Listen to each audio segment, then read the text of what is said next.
I decided to breastfeed my son. I wasn't a first-time breastfeeding mom.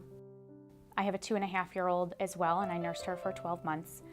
When my son was born, prior to that, I had taken another breastfeeding class, so it was my second breastfeeding class I had taken. So I was pretty well versed in how to breastfeed. One of the nurses had come in with my son. She had done some kind of test and brought him back to me, and she said, "Your son is always going to want to be held." And I didn't know what that meant at the time, but that night, the second night in the hospital, my son screamed the entire night. He screamed ever since. And I didn't know at that time what it had meant, but that nurse, she was right on. I held my son every night for 12 months until we found Dr. Milton. I would nurse him. He would pop off after a 5-minute nursing session, and then I would have these, when he would try to relatch, I would have these painful, forceful letdowns of my milk, and it would make him cough, choke, and gag. I would constantly have clogged ducts. I would just constantly have these painful letdowns at every feed, and it made it very difficult. My son suffered from reflux. He suffered from inability to sleep. He didn't take naps day, night. He would sleep for about 15 minutes at a time during the day, and he would sleep at most 2 hours at night without wanting to wake and eat for about 5 minutes. And then again, he'd cough, choke, gag, and then again, we would start the whole process. My son would cry every car ride, scream the entire time. If it was a 5-minute car ride to a 25-minute to 45-minute car ride, he would scream the entire time. His cry was a blood-curdling pain cry. It was something that you knew he hurt.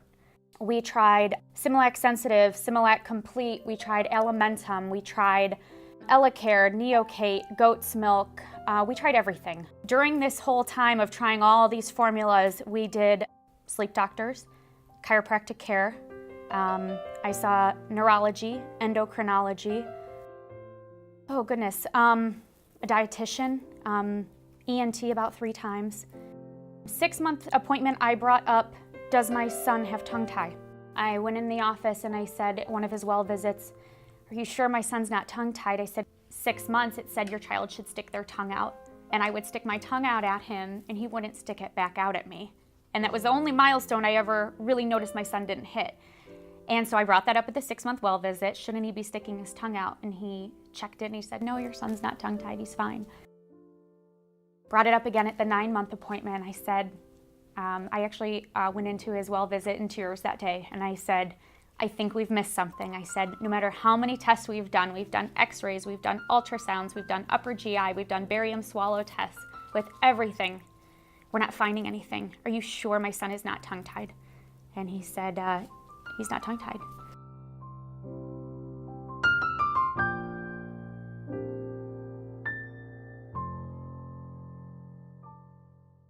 So I came in and I had to fill out this evaluation form, and I checked every box. Every symptom for tongue tie, I was like, check, check, check. And I just wrote all over the page. I mean, it was the first time I had gone to a doctor that we seemed to just match up. He was very good about setting proper expectations with us. He said, you may have 20% of a difference in your child. He said, you literally may only have 20%. He said, you have so much learned behavior at this point with your son. The procedure, no joke, was about 4 minutes long. And my son took a nap that day, and he naps every day.